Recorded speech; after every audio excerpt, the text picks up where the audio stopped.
Hello there, a very good evening and welcome to another edition of Primetime News on TV1. I'm Shalvin Benedict for the Newsfirst team.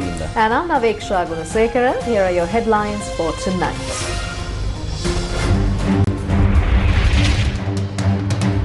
Ambalangoda shooting. Devala committee chairman killed. 90 million rupee deal. Former finance secretary Charita Ratwatta granted bail. President informs cabinet that future wind power projects on Manor Island will not proceed without public consent. All share price index of the Colombo Stock Exchange has surpassed the 23,000 mark. Taking a look at those stories in detail, the chairman of the Ambalangoda Modara Devala committee, Mirantha Varushavithana, was fatally shot this morning. According to police reports, the victim is identified as a relative of Karandaniya Sudha, a key member of an organized criminal syndicate currently in hiding overseas.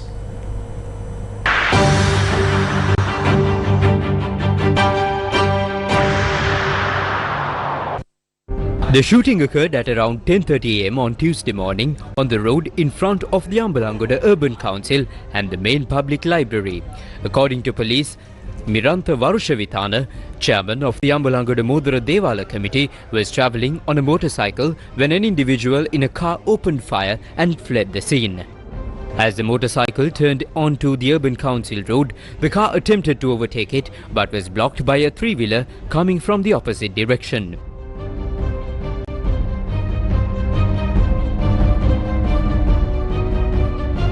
The car then followed the motorcycle and launched the attack in front of the main library on the same road.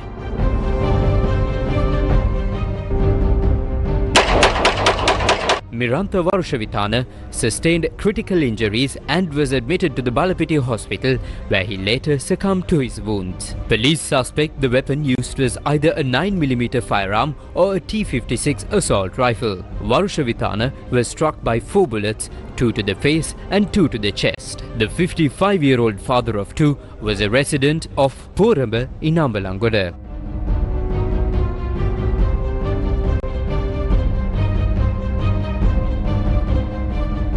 The red car suspected to have been used in the shooting was found abandoned about 9 kilometers away in Karandaniya Mahaedanda.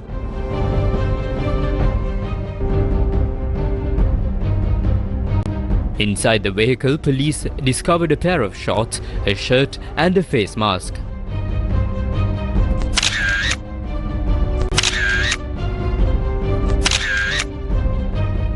Varushavithana was named in the list for the recent local government elections under the Samagi Janabalawege ticket for the Ambalangoda Urban Council. Police revealed that he was a relative of Sobanahandiya Jala De Silva, also known as Karandaniya Sudha, a member of an organized crime syndicate currently hiding overseas. Varushavithana also served as a director of the Ambalangoda Multi-Service Cooperative Society and was chairman of the Ambalangoda Fisheries Harbour. He was the head of the Modara Devala committee, which was previously led by a shaman recently arrested by the Criminal Investigation Department for alleged money laundering. That shaman, arrested on the 16th of October by the Cyber Fraud Investigation Unit of the Legal Assets Investigation Division, was reportedly managing the finances of the notorious criminal Lokupati, currently in remand custody for the Club Vasanta murder. Investigators uncovered that over 330 million rupees had circulated through the suspect's bank accounts. 2 close associates of organized crime leader and notorious drug trafficker Kudu Salido were arrested in Bandaragama by the Valana Central Anti-Corruption Strike Force. According to police, a 36-year-old woman named Palatota Madhu was apprehended in the Lagos Wata Kitulava area with 250 grams and 490 milligrams of crystal meth and 301 grams and 580 milligrams of heroin in her possession. Authorities also seized 131,000 rupees believed to be proceeds from drug trafficking. Meanwhile, another suspect was arrested with 25 grams and 740 milligrams of ice and a motorcycle allegedly used for drug transportation. Police identified him as the primary distributor for Kudu Salindu. The suspect, Lairu Kumara, also known as Choti, is a 29-year-old resident of Diagama Galpana. Both suspects are currently being held under detention orders while investigations continue. Namal Rajapaksa, national organizer of the Sri Lanka Podujana Peramuna, made a statement regarding the rising crime in the country. He claimed that a conflict has emerged between criminal groups that are allegedly supported by the government and those that are not. Remember how a minister once said the shootings would be stopped. Now that minister is silent. Back then they said the shootings would end that very day. Where is that promise now? If there is someone who can stop this, then it must be the government and that minister. What we clearly see today is that organized criminal gangs operating in this country under the protection and direction of the very government that claims to be in control. What's happening now is a clash between government-backed organized criminals and those who are not backed. Only the government has the power to prevent this. Only the government can stop the shootings happening in broad daylight.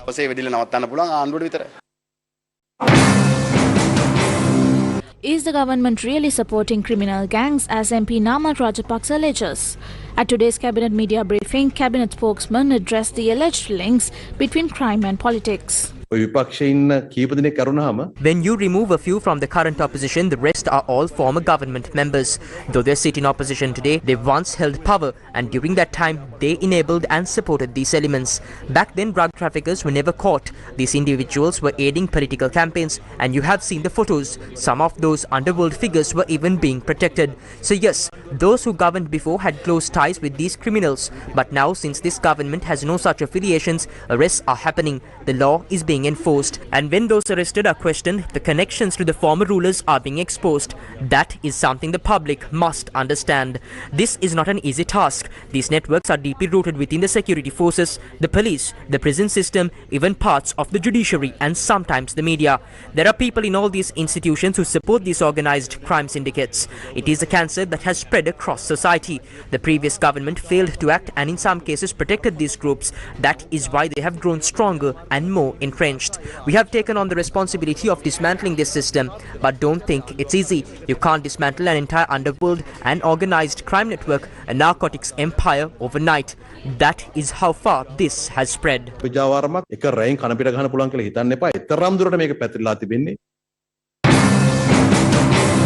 A statement similar to the one made by MP Namal Rajapaksa was delivered by the General Secretary of the Sri Lanka Podujana Peramuna.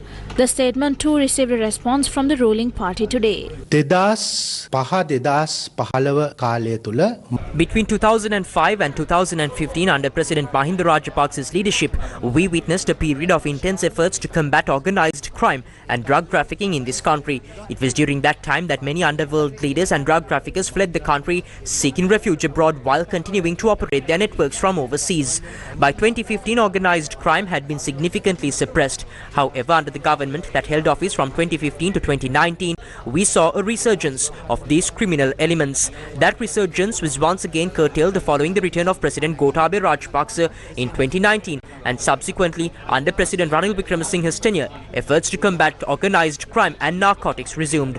What appears evident now is that President Anil Kumar Dissanayake is attempting to manufacture a new crisis in the country, one that he himself can resolve and thereby position himself as a hero.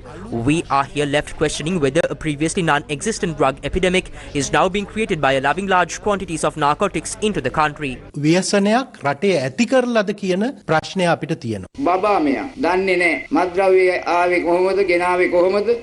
This person is clueless. He doesn't know how drugs are brought in or whether his political leaders helped facilitate it. Why are ice factories popping up only in Tangol and Hambantota? He doesn't know. He claims the drug problem began only after Anil Kumara came to power. We are fighting to save this country from a massive crisis, and instead of helping, they are blaming us for the drug problem. Sagara should wake up and stop building political arguments in his sleep. The people know when drugs entered this country, who enabled it, and which politicians turned a blind eye. Whose homes sheltered these criminals? Which political party gave them nominations? Which leader stood shoulder to shoulder with them? Show me a criminal who hasn't posed for a photo with Namal Baby. It is like asking Kisa Gautami to find a mustard seed from a house untouched by death. They have all stood beside him. The issue isn't whether he helped bring in drugs. The issue is that every time a criminal is arrested, there is a photo of him with Namal. That is the problem.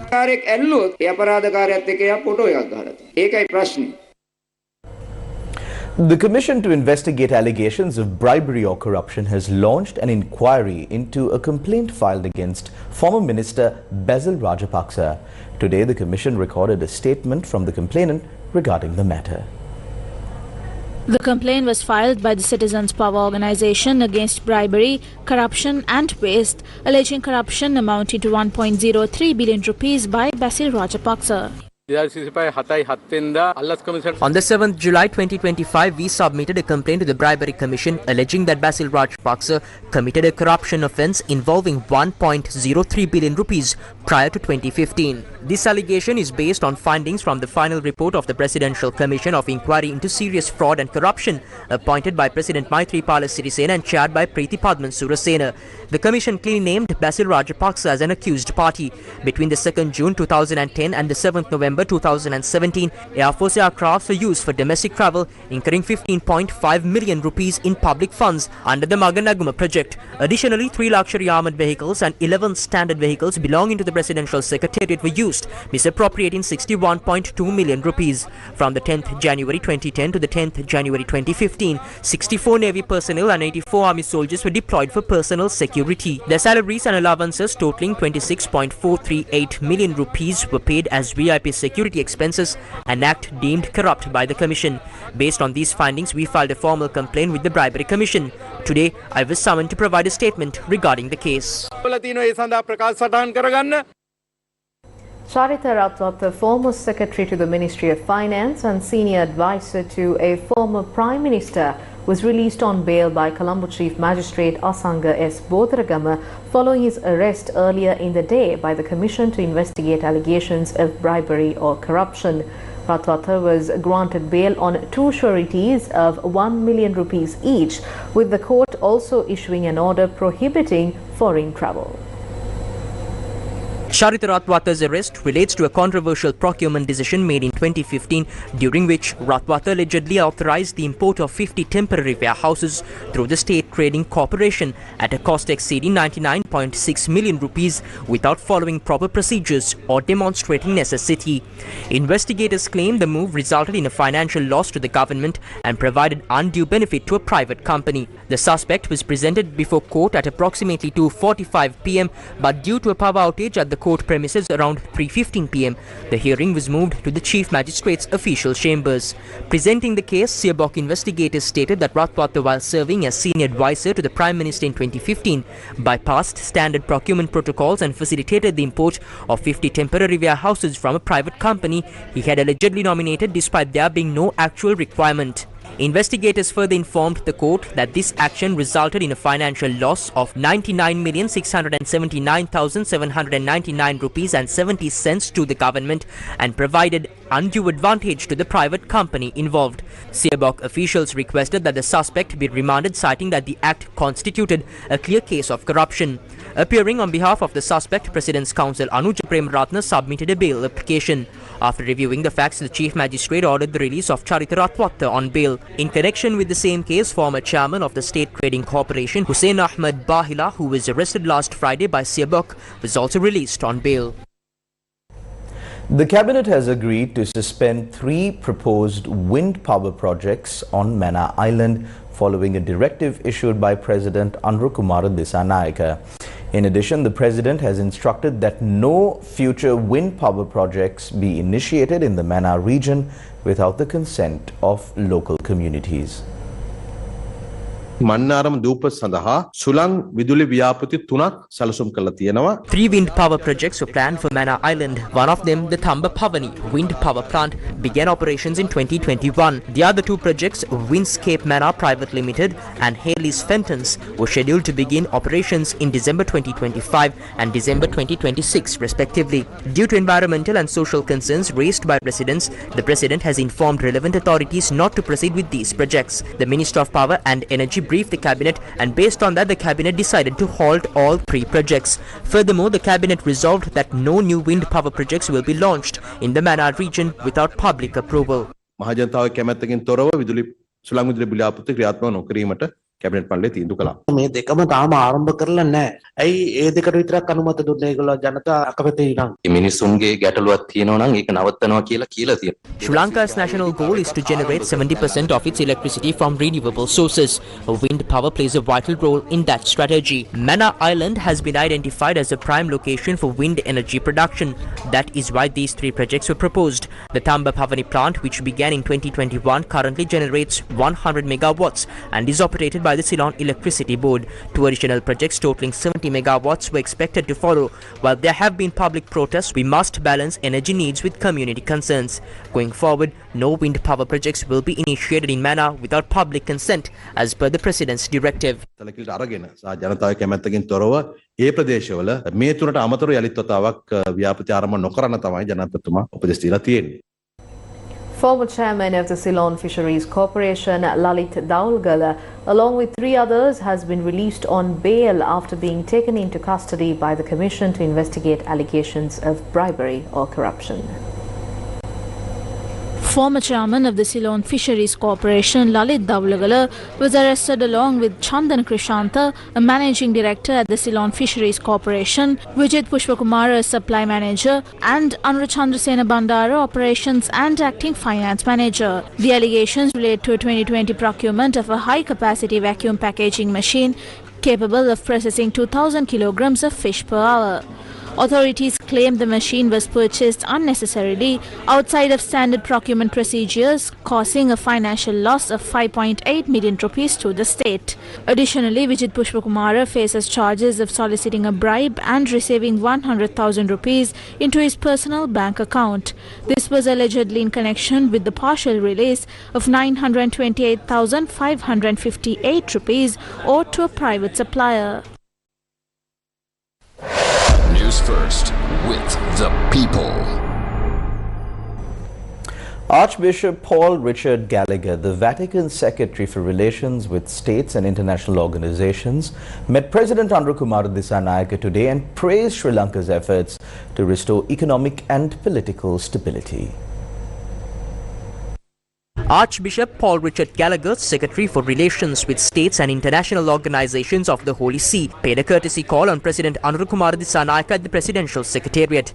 During the discussion, Archbishop Gallagher was briefed on the current situation in the country and the progress achieved under President Disanayake's administration. The President expressed his appreciation to the Archbishop for undertaking this visit to Sri Lanka, which marks the 50th anniversary of diplomatic relations between the Vatican and Sri Lanka. President Dissanayake remarked that Archbishop Gallagher's visit is a blessing for Sri Lanka. He noted that the half-century of diplomatic ties between the Vatican and Sri Lanka has brought significant benefits to the nation, not only spiritually but also in promoting human dignity and providing support whenever the country has been in need.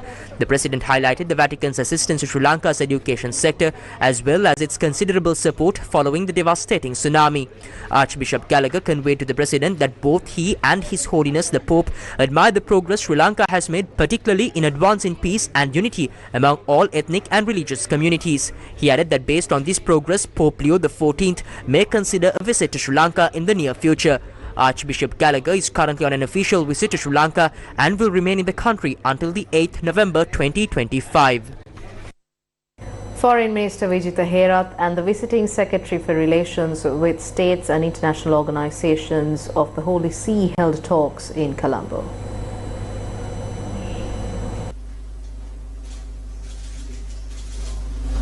The 50th anniversary of the establishment of diplomatic relations between the Democratic Socialist Republic of Sri Lanka and the Holy See is a milestone that reflects 5 decades of friendship, cooperation and a shared commitment to peace, human development and social justice. Speaking at the press briefing marking the occasion, the Minister of Foreign Affairs, Foreign Employment and Tourism, Vijitha Herath, emphasized on the vital role the Catholic community plays in the country. He also highlighted the discussions held between the Minister and the Archbishop. It is with great honor that I welcome His Excellency Archbishop Paul Richard Gallagher today at this ministry.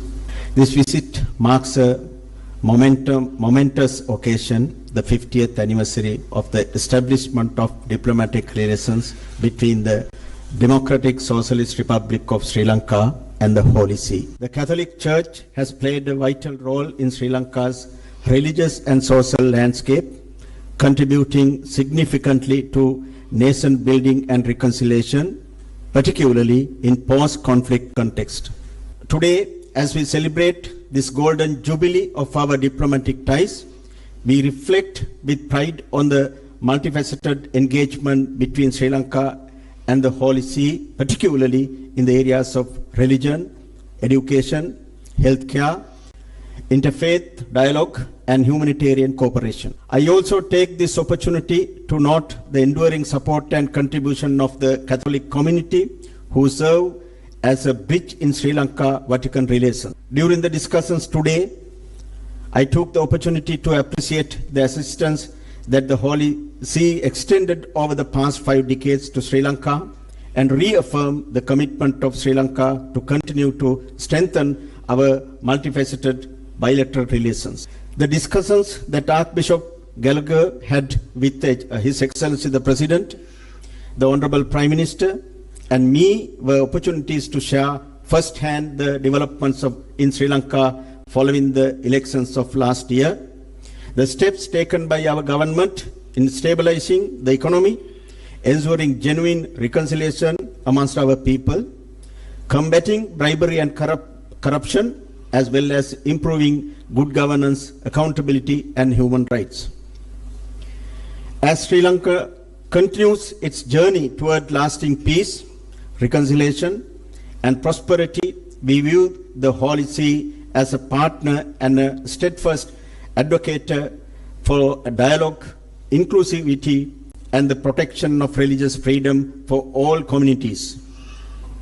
We look forward to exploring new avenues for collaboration, particularly on global issues such as environmental sustainability and the challenges facing developing nations. We also expressed Sri Lanka's readiness to collaborate closely with the Holy See at the United Nations and other multilateral fora on matters of shared interest. We are confident that the excellent relations between the Holy See and Sri Lanka will continue flourish, promoting greater understanding and serving the common good of the people of Sri Lanka. Archbishop Paul Richard Gallagher also expressed his views at the media briefing. Today, Tuesday, the 4th of November 2025, I held a meeting with His Excellency Mr. Vijita Herath, Minister of Foreign Affairs of Sri Lanka, here at the Ministry of Foreign Affairs. The meeting took place in a very cordial atmosphere and addressed issues related to current international challenges, bilateral cooperation, and opportunities for further cultural exchange between the Holy See and Sri Lanka. The meeting also provided an occasion to commemorate the 50th anniversary of diplomatic relations between the two parties, a significant milestone that attests to a long tradition of dialogue and collaboration founded on mutual respect and the sharing of universal values such as peace, justice, and sustainable development. We agreed on the importance of continuing along the common path, strengthening cooperation both regionally and globally, with the goal of contributing to building up a more just and peaceful world. The meeting confirmed the solid relations between the Holy See and Sri Lanka, as well as the shared willingness to face future challenges with a spirit of friendship and collaboration. Trial operations for large ships at the Colombo East Terminal owned by the Port Authority commenced today. This was under the patronage of Ports and Civil Aviation Minister Aruna Karunatilaka.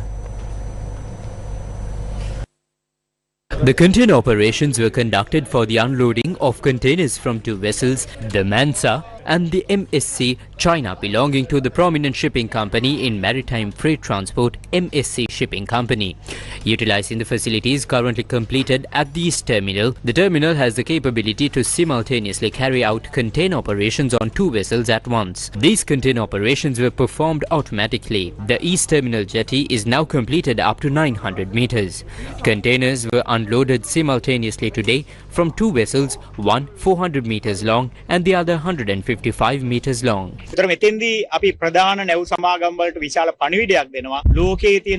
We would like to let major shipping companies know that the dock at the East Terminal is now capable of facilitating operations for any 2 large ships in the world at a time. As you know, this East Terminal used for unloading stands today is a proud achievement of the employees and the public. The fact that we can now move forward with such large-scale operations here is a true victory for the people as well as the employees. Opposition leader Sachit Premadasa met the Finance Ministry of India Nirmala Sitharaman in New Delhi this morning. The meeting was held at the Finance Ministry in New Delhi to discuss bilateral economic cooperation and regional integration. The Indian Finance Minister appreciated Sri Lanka's natural endowments and human resources, emphasizing the importance of harnessing these strengths in close alignment with India's evolving economy. She said that Sri Lankan industries could grow rapidly by accessing a large market like India and emphasized that Sri Lanka's economic sovereignty could be enhanced through strong domestic industries. Sri Lanka's very own Jason Rajasinghe has done it again, winning 2 prestigious awards at the Chicago Midwest Emmy Awards 2025, cementing his place as one of the region's most promising creative voices. Sri Lankan-born filmmaker and creative director Jason Rajasinghe continues to make waves internationally with his most recent 2 major awards at the Chicago Midwest Emmy Awards 2025 for Outstanding Achievement on Commercial Single Spot and Outstanding Achievement for Craft Directing. From Gambler Johnson, rugged, reliable, responsive. Congratulations, Jason! And the Emmy goes to Gambler Johnson, rugged, reliable, responsive, Rad Productions, USA, LLC. Thank you, everybody. I'd like to thank Gambler Johnson for giving me the opportunity to tell their story, and my wife and Kevin and my team in Central Wisconsin to tell this story. And I think our little team in Central Wisconsin doing some really cool stuff, so keep an eye out. And to our host, Toomey, if you need somebody that knows elephants, I'm your guy. Thank you, everybody. Good night. The update on the elephant is Toomey will see me in Sri Lanka to visit the elephants that I know. I want to thank God first, again, for this opportunity to really tell these stories in Central Wisconsin for brands like Gambler Johnson, again, for trusting us, for our creativity, Kevin, and my wife and my business partner, Hope, my business partner, Annika, and the rest of the crew in Central Wisconsin to make these cinematic stories epic. So, yeah, come to Wisconsin, I guess. The ceremony was held in Chicago over the weekend, where Jason and his wife Hope Rajasinghe accepted their golden statues in style. This marks Jason's second Emmy win, following his first in 2023 when he was recognized for Outstanding Achievement for Lifestyle. Official videographer for the episode Farm to Table Pizzas, The Little Red Barn, under the Uniquely Wisconsin series produced by Discover Media Works. His latest awards reinforce his position as one of the few Sri Lankan filmmakers to achieve a repeated recognition on the international stage.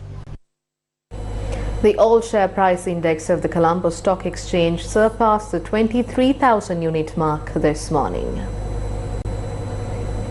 The all-share price index of the Colombo Stock Exchange surpassed the 23,000 unit for the first time in history today. At the close of trading today, the all-share price index was recorded at 22,953.49. Market analysts point out that the recent rise in the stock market indices is mainly due to investors being attracted to the stock market following the reduction in bank interest rates. The Colombo Stock Exchange continued its strong momentum in 2025 with the all-share price index up about 43% year-to-date, making it one of the region's best-performing markets. The index briefly crossed 23,000 points for the first time before closing at 22,900, supported by stronger earnings, improved investor sentiment and stable macro conditions. Turnover rose sharply, led by banking, financial and manufacturing stocks, showing a broad-based buying rather than gains in a single sector. 3 key reasons have driven the recent rally in the market. The first one being lower interest rates have pushed investors towards equities, as fixed deposits yield only about 5% after taxes, prompting both institutional and retail investors to shift funds into higher return assets. Stronger corporate earnings have also lifted confidence, with many companies reporting volume-driven growth across FMCG, construction and finance, helped by lower borrowing costs and easing margin pressures. Meanwhile, increased deal activity, including NTB's acquisition of HSBC Sri Lanka's retail segment, LB Finance's acquisition of AMF and Laughs Group transactions, has further energized the market. Overall, the gains reflect broad-based strength across industries, underscoring renewed investor confidence in Sri Lanka's corporate and economic recovery. The High Commission of India in Colombo, in collaboration with the Ceylon Chamber of Commerce, organized a high-level forum titled PPP, Partnership and Prosperity for People. The event was held in Colombo. The high-level forum titled PPP, Partnership and Prosperity for People, aimed to support Sri Lanka's ongoing efforts to establish a comprehensive legal and institutional framework for public-private partnerships, was co-hosted by the Ceylon Chamber of Commerce, Indo-Lanka Chamber of Commerce and Industry and the High Commission of India in Colombo. The forum brought together senior government officials, international delegates, representatives from private sector organizations and development partners to explore strategies for unlocking investment in key sectors including ports, aviation, energy and education. India and Sri Lanka share not only geography, history and culture, but also a deep and a dynamic economic relationship. We have a robust relationship across many sectors.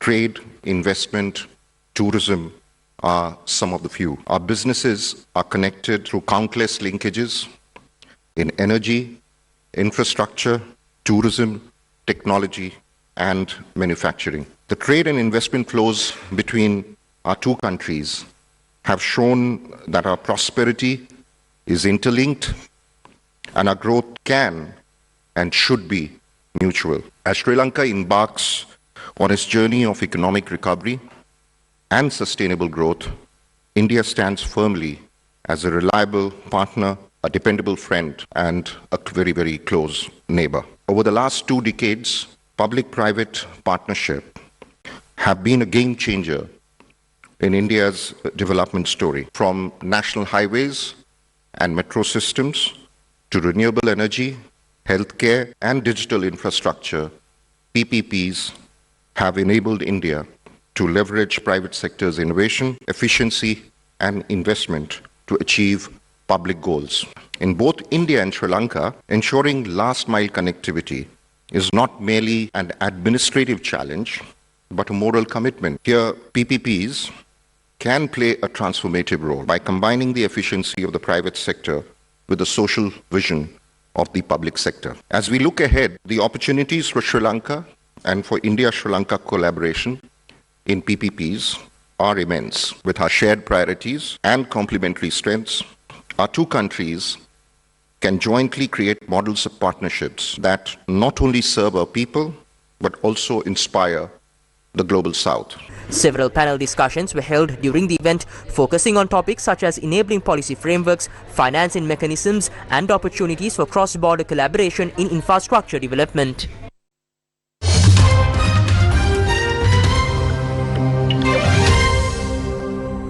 New York City's mayoral race is entering its final stretch, with early voting now ended and some 5 million registered voters set to cast their ballots on the 4th of November to choose the city's next leader. According to the New York City Board of Elections, 734,317 early votes have been cast over the past 9 days, more than quadruple of the total for the 2021 mayoral elections. US President Donald Trump endorsed former New York Governor Andrew Cuomo for mayor of New York City on Monday and threatened to hold back federal funds to the city if Democratic candidate Zohran Mamdani wins the mayoral election on Tuesday. Trump, a Republican who has offered frequent commentary on the New York mayoral election, injected himself further into the race by crossing party lines to support Cuomo over Mamdani and the Republican candidate Curtis Sliwa, who trails badly in public opinion polls in the heavily Democratic city. Cuomo, a long-time stalwart in the Democratic Party, is running as an independent after losing to Mamdani in the Democratic primary. Tuesday's New York City election has been closely watched nationally as one that could help shape the image of the Democratic Party as it seeks its identity in opposition to Trump. Mamdani, 34, a self-described democratic socialist who is leading Kermo in the polls, has energized younger and more progressive voters, but he has also alarmed more moderate Democrats who fear a shift too far to the left may backfire. Trump wrote on his Truth Social platform, quote-unquote, whether you personally like Andrew Kermo or not, you really have no choice. You must vote for him and hope he does a fantastic job. He is capable of it. Mamdani is not.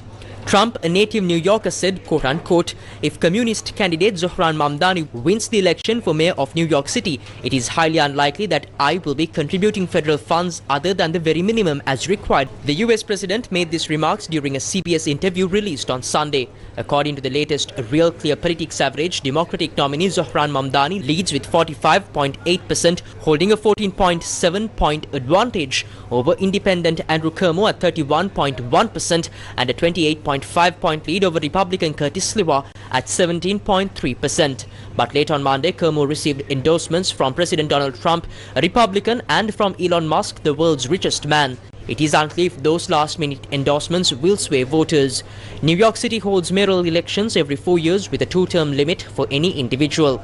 The current mayor, Democrat Eric Adams, who has been in office since January 2022, withdrew his candidacy earlier in the year following several controversies, most notably his federal criminal indictment on bribery and conspiracy charges, which was ultimately dismissed by a judge in April. This year's contest is notable for its three-way dynamic, bringing progressive establishment and conservative forces to face off in the country's largest city. According to officials, US President Donald Trump is supposedly planning a new mission in Mexico against drug cartels and expects to send US troops to the neighboring country. It is reported that the US Central Intelligence Agency is likely to take part and play a major role in this operation. The Trump administration is reportedly preparing for a new mission that could send American troops and intelligence officers into Mexico to strike at drug cartels. According to current and former US officials, the plan aims to target drug labs and cartel leaders directly on Mexican soil using drone strikes and limited ground operations. Early stages of training for the potential mission have already begun, but a deployment is not imminent. Officials say troops from the Joint Special Operations Command would operate under the US Intelligence Community's authority, known as Title 50 status, allowing covert military action. The CIA is also expected to play a key role in the mission. If approved, it would mark a major shift from previous US administrations which have only supported Mexican forces rather than conducting direct strikes themselves. The Trump administration says the operation is part of its broader campaign to combat drug trafficking networks that it considers a threat to national security. In February, Washington officially designated 6 major Mexican cartels, including Sinaloa and Jalisco Nueva Generacion, as foreign terrorist organizations, granting new legal powers for intelligence and military operations. Mexican President Claudia Sheinbaum has already rejected any suggestion of US intervention, saying her country coordinates and collaborates but does not subordinate itself.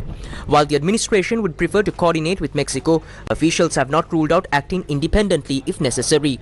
The move follows a series of US drone strikes near Venezuela, targeting suspected drug smuggling boats, part of a broader strategy Trump says is sending a clear message to cartels across the region. If given the final green light, the mission in Mexico would open a new front in Washington's fight against organized narcotics and test the limits of...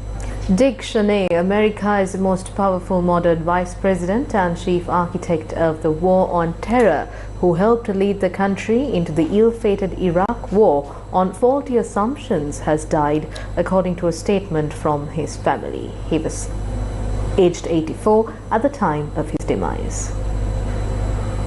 Former US Vice President Dick Cheney has died at the age of 84. Cheney, who served under Republican President George W. Bush from 2001 to 2009, died from complications of pneumonia and cardiac and vascular disease on Monday night. Cheney served as President Gerald Ford's White House Chief of Staff in the 1970s before spending a decade in the House of Representatives. He was a key architect of the war on terror after the 9/11 attacks and an early advocate of the invasion of Iraq in 2003. Cheney later became a bitter critic of the Republican Party under the leadership of President Donald Trump.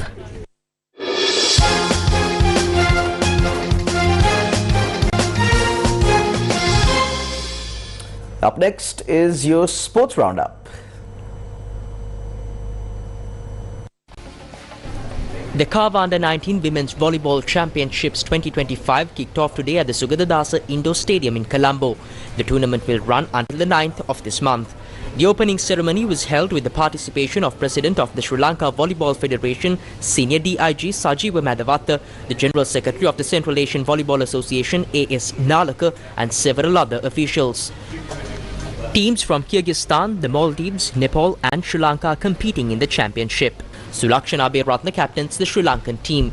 Sri Lanka began their campaign with an impressive 3-0 victory over the Maldives in their opening match today.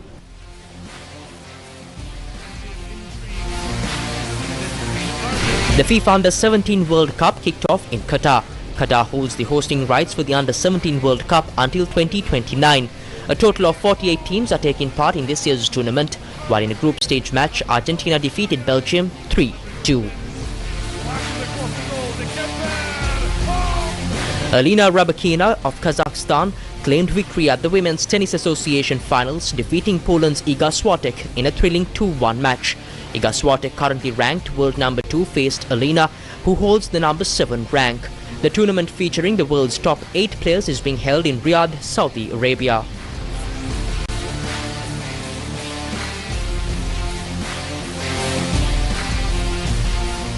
On beautiful Sri Lanka today, we take you to the pristine beaches of Panama.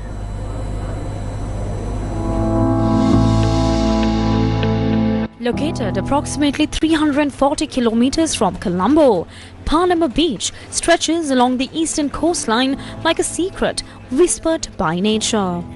This pristine paradise is blanketed in soft, white sand and framed by dramatic rock formations that rise like ancient guardians of the shore. Often hailed as one of the cleanest and most untouched beaches in Asia, Panama has become a quiet favorite among foreign travelers seeking serenity far from the crowds.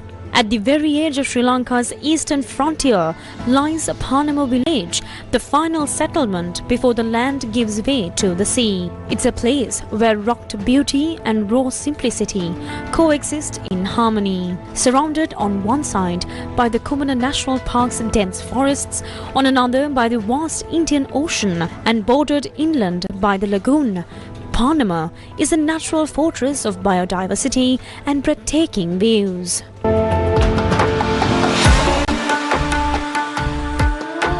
Beautiful Sri Lanka.